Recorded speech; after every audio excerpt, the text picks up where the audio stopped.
Olá, estou chegando com mais uma aula de literatura e hoje o nosso papo vai ser o quê? Hoje vai ser prosa. Prosa da segunda fase do modernismo. O assunto de nossa aula hoje é segunda fase do modernismo com a temática da prosa. Mas antes, não esqueça de se inscrever no meu canal, Fabrício Oliveira, Fabrício Rodrigues, tá certo? E também dar o seu like, ok? Pois bem, gente, hoje a gente vai falar da segunda fase do modernismo e esse capítulo vai ser dedicado à prosa. Essa prosa, ela tem três nomenclaturas que é dado pela tradição aí literária, né? Ela é chamada de romance de 30, ela é chamada de romance regionalista, prosa regionalista ou prosa neorrealista. Os nomes são apropriados. A prosa neorrealista porque, de certa forma, resgata um pouco de toda aquela produção literária do final do século XIX, principalmente no realismo e no naturalismo, volta a esse ponto. A prosa regionalista é porque toda a produção literária desse período, que vai de 30 até 1945, é voltada para as questões regionais, especialmente o Nordeste, atenção, especialmente o Nordeste, ou o romance de 30, que é mais popularmente conhecido. E aí é interessante, por que romance de 30? Então é o seguinte, todo o conjunto de romances, de prosa, narrativa, escrita durante essa fase até 1945, é chamada de romance de 30, né? Justamente porque começa na década de 30, pega uma metade da década de 40. Mas nem todos os escritores desse período só escreveram, produziram suas obras nessa fase. Inclusive, muitos passaram depois de 1945. Então, vamos discutir esse assunto que é muito interessante. Rapidamente aqui, um contexto histórico, né? O romance de 30 começa no Brasil, num período em que o mundo está muito conturbado, né? Estoura a Bolsa de Nova York em 1929, tem aquela crise econômica, né, que se espalha pelo mundo inteiro. Aqui no Brasil é o fim da República Velha, o início do Estado Novo com a ditadura de Vargas. É um período entre guerras, né, do final da Primeira Guerra Mundial para o início da Segunda Guerra Mundial. Explode a Revolução Socialista da União Soviética e o mundo inteiro está totalmente submetido a desempregos, desigualdades sociais, seríssimos problemas econômicos. Então é nesse contexto que surge no Brasil uma prosa bastante engajada, uma prosa crítica, uma prosa sensacional que é muito explorada inclusive no Enem, nos vestibulares, chamado de romance de 30. Tá certo, gente? E o romance de 30, ele começou já com um projeto desde o ano de 1926, quando o sociólogo Gilberto Freire reuniu em Recife um grupo de escritores nordestinos propondo uma literatura engajada, né? Um estudo sobre a realidade, especialmente do Nordeste. A mais famosa obra de Gilberto Freire é essa daqui, né? Casa Grande e Senzala. Não é uma obra literária, é um estudo sobre o Brasil, sobre as raças, os costumes, sobre a antropologia, a formação do povo brasileiro. Porém, Gilberto Freire, apesar de não ter sido um romancista ligado a esse período, praticamente estimulou toda essa produção. E aí veio o primeiro romance publicado no ano de 1928, é até gozado, vocês perguntam por que a partir da década de 30, né, se o romance foi publicado em 1928. A Bagaceira, do paraibano José Américo de Almeida. Então, repetindo aqui, ó, A Bagaceira, do paraibano José Américo de Almeida. Um romance que fala sobre as questões sociais no sertão da Paraíba, a questão envolvendo o cangaço, a questão desenvolvendo as desigualdades sociais, especialmente no campo do ciclo aí da cana-de-açúcar. A partir dessa obra, muitos romances foram publicados. Existe um estudo em que se divide toda essa produção de 30, né, desse romance de 30, entre romance regionalista, né?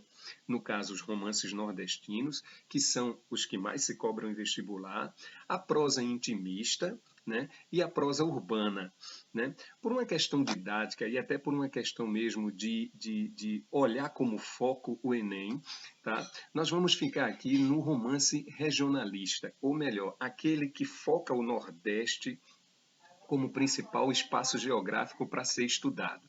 E é aí que surge muitos escritores com um pensamento super engajado para mostrar a realidade nordestina. Então, praticamente 90% da produção de romance desse período que vai de 1928, 1930, né, até mais ou menos 1945, é uma produção nordestina. É uma produção feita por escritores altamente politizados, engajados e que têm uma visão muito geral, não só no aspecto econômico, religioso, racial, geográfico, histórico da região Nordeste. E aí, gente, os nomes são em grande proporção, né? Eu precisaria gravar aqui uns 10 vídeos para falar detalhadamente sobre cada um desses escritores. Um dos que mais chama a atenção é o baiano Jorge Amado, né?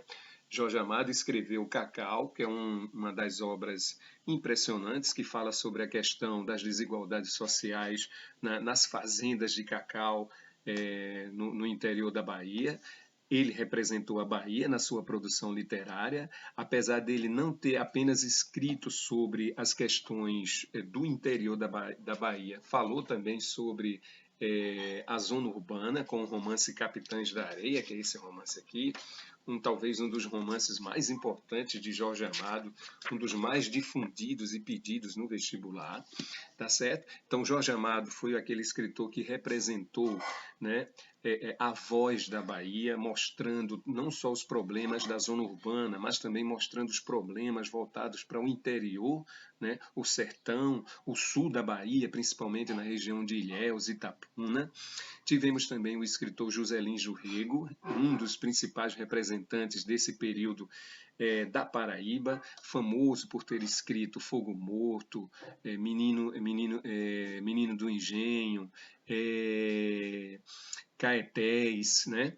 Então, assim, Caetés, perdão aí, gente. Caetés é de outro escritor, o alagoano Graciliano Ramos. Então, o José Lins do Rego, ele foi o representante da Paraíba, famoso por essas obras que eu acabei de citar. E já que a gente citou repentinamente aí o Graciliano Ramos é um outro excelente prosador, né, que veio das Alagoas, mas totalmente suas obras eles representam um universo mais global em relação ao homem, né? Ao homem nordestino e o homem universal também. É claro que obras famosas como Vidas Secas, Caetés, São Bernardo, né? Elas não só representam o cidadão, o homem sofrido, de Alagoas, do interior de Alagoas, mas principalmente o homem sofrido do Nordeste, né? Então tivemos também Raquel de Queiroz, uma escritora, né, cearense, que publicou o 15, né, uma obra que fala sobre a seca, né? Além desses escritores, nós tivemos também o José Américo de Almeida, que escreveu A Bagaceira, que eu mostrei agora há poucos instantes no início do vídeo. Então, assim, gente, essa prosa de 30, ela é marcada pela denúncia social, né, por mostrar a realidade absurda vivida pelo homem nordestino, vítima da seca, vítima da fome, tendo que muitas vezes imigrar para outras regiões para poder sobreviver. Então, é uma prosa muito cobrada em exames vestibulares, eu gostaria que vocês conferissem. Então, é o seguinte, essa segunda fase do modernismo, ela é dividida em 2 momentos, para nós terminarmos aqui o nosso bate-papo, né?